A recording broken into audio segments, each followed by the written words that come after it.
पिछले वीडियो में हमने डिस्कस किया find the value of polynomial and find the zero of polynomial.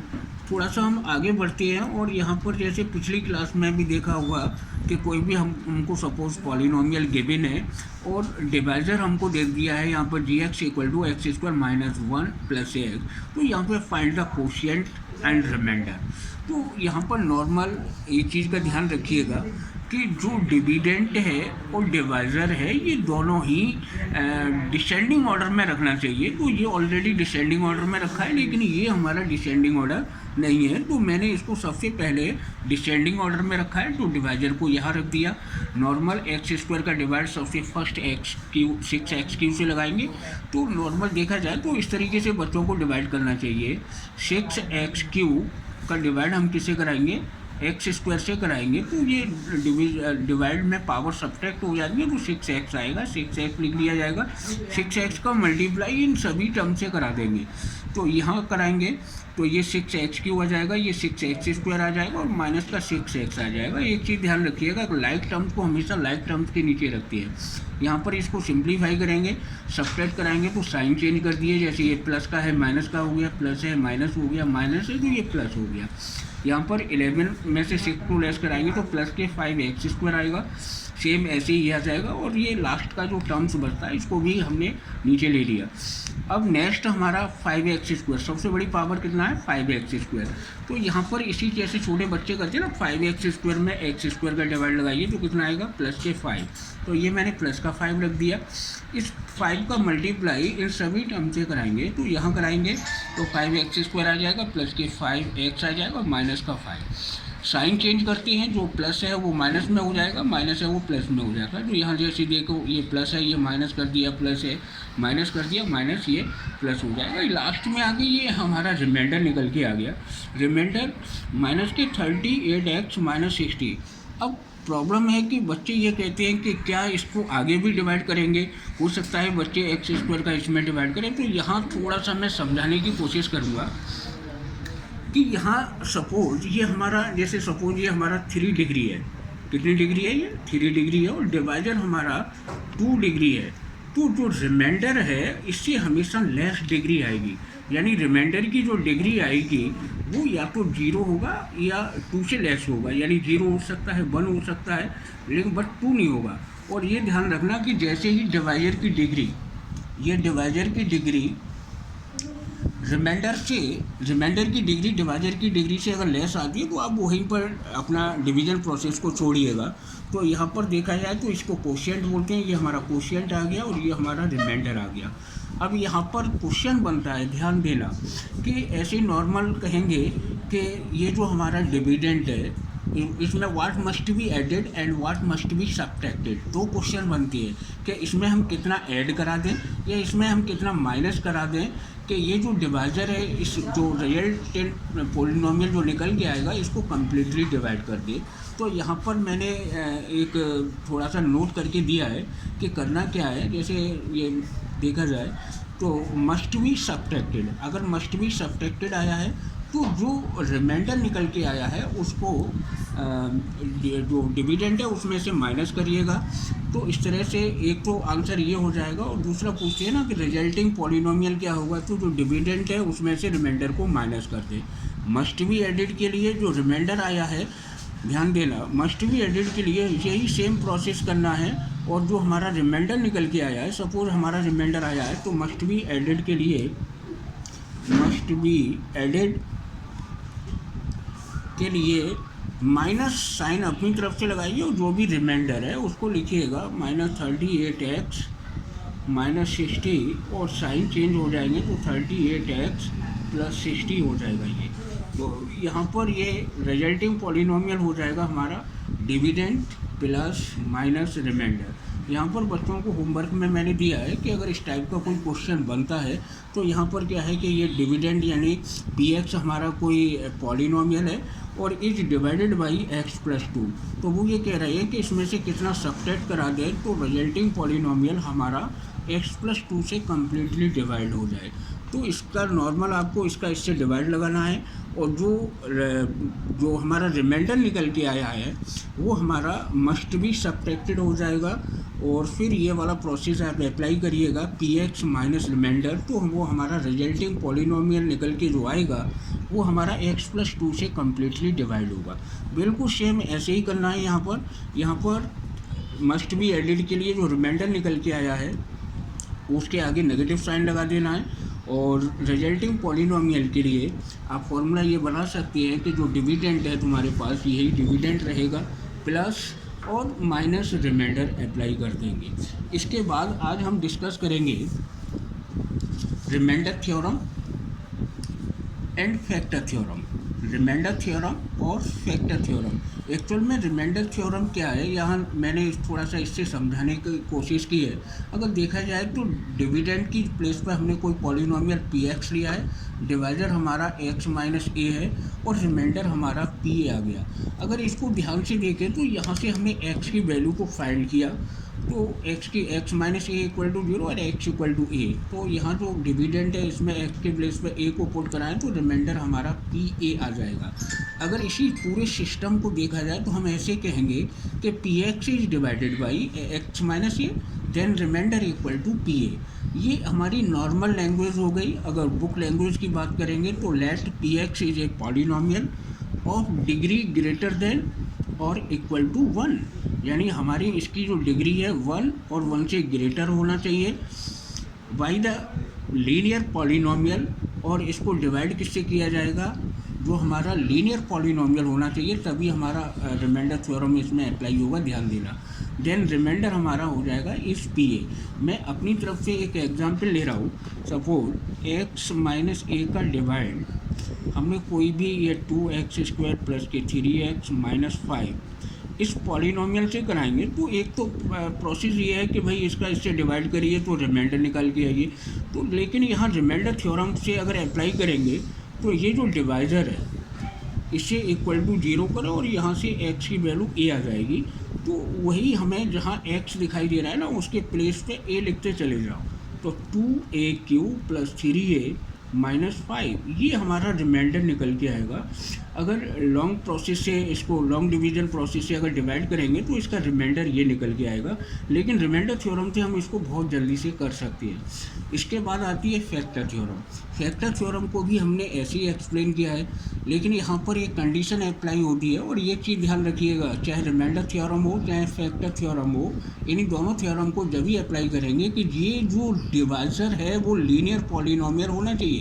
क्या होना चाहिए, लीनियर पॉलिनोमियल होना चाहिए, तभी हम इसको अप्लाई करेंगे। जो हमारा शॉर्ट मेथड है, क्योंकि वो एक अलग प्रोसेस है। यहाँ पर हो सकता है कि एक से ज़्यादा फैक्टर क्वाड्रेटिक भी हो सकता है, यहाँ पर भी क्वाड्रेटिक हो सकता है, लेकिन फिर तो हमारा लॉन्ग प्रोसेस है, या फिर उसके फैक्टर करके हमको अलग अलग शो करना होगा, वो एक अलग प्रोसेस है। तो मैं अभी 9th क्लास में केवल इतना ही समझना है। फैक्टर थ्योरम क्या कहती है, फैक्टर थ्योरम कहती है कि ये जो डिवाइजर है x minus A P x का फैक्टर होना चाहिए। एक्चुअल में फैक्टर होता क्या है कि नॉर्मल जैसे मैंने 5 का डिवाइड 35 से किया तो 5 7 जा 35, यानी 5 का डिवाइड इससे कंप्लीट चला गया, तो इसका मतलब है कि जो 5 है वो 35 का फैक्टर है। अगर ये इसका फैक्टर है तो ध्यान देना ये इसको कम्प्लीटली डिवाइड करेगा और देन रिमाइंडर ऑलवेज 0 आएगा अगर ये इसका फैक्टर है।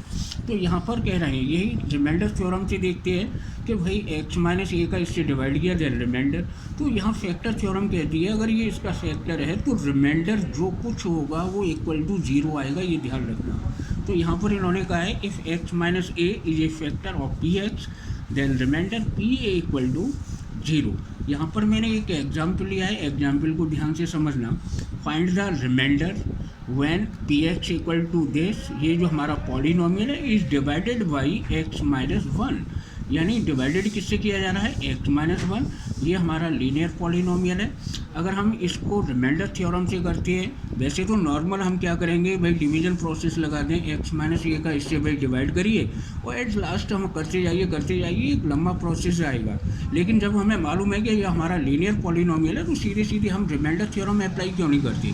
तो पी यहाँ लैंग्वेज लिखनी पड़ेगी, p x is divided by x minus 1 by remainder theorem, by remainder theorem putting, अगर रिमाइंडर थ्योरम लगा रहे हैं तो डिवाइजर को पहले इक्वल टू 0 करिए और यहाँ से x की वैल्यू को फाइंड करिए, तो x की वैल्यू यहाँ से आ जाएगी 1, देन रिमाइंडर। तो मैंने यहाँ पर रिमाइंडर थ्योरम में बताया था कि जहाँ x की जो भी वैल्यू निकल के आई है उसको पॉलिनोमियल में पुट करा दो।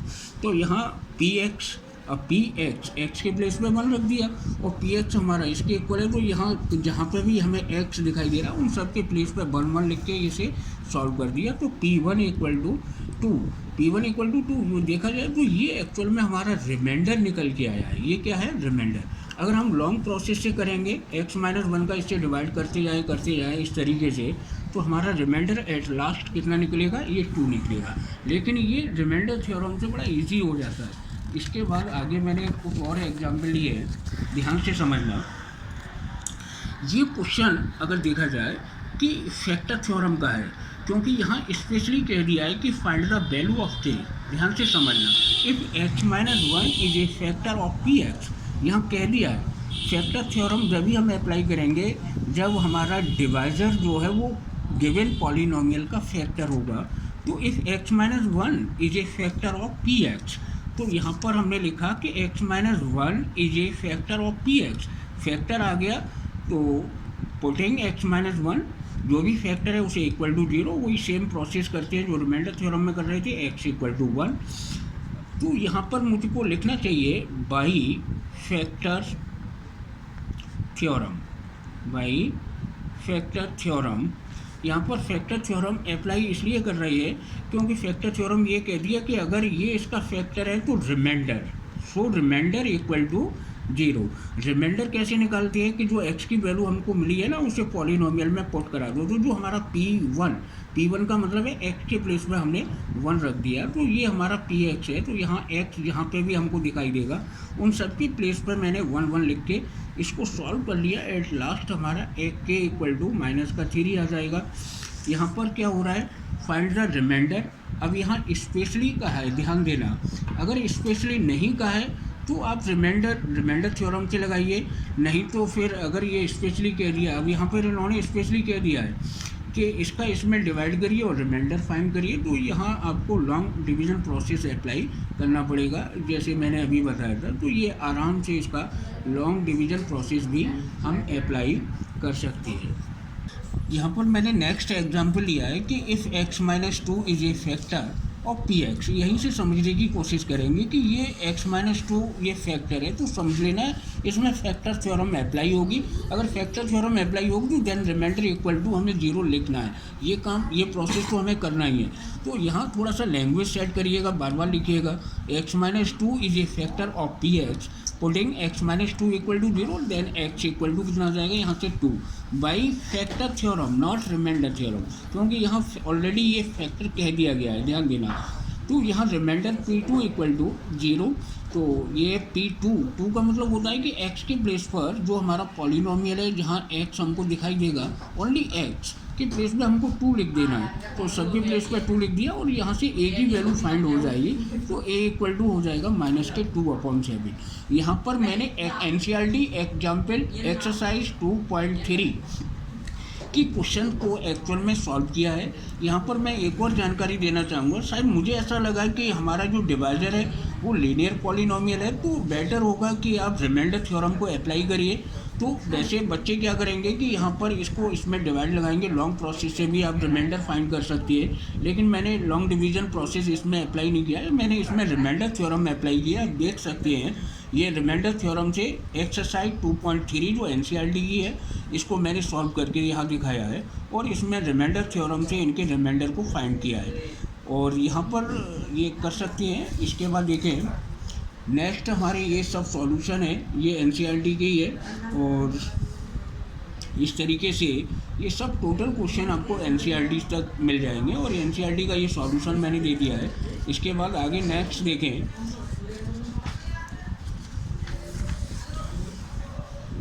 ये लास्ट क्वेश्चन है इसी एक्सरसाइज का, check whether 3x + 7 is a factor of this.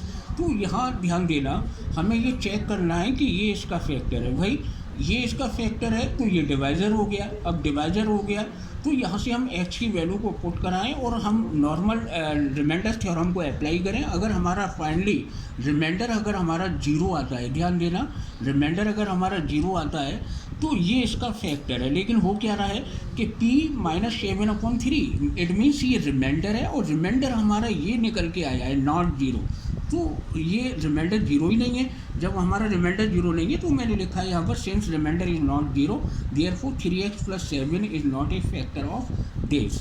तो यहाँ पर एक्सरसाइज 2.4 के जितने भी क्वेश्चन है वो मैंने ये सॉल्व किए हैं, देख सकते हैं, बड़े आराम से मेरे अंदर से कर सकते हैं, कोई इनमें प्रॉब्लम नहीं है।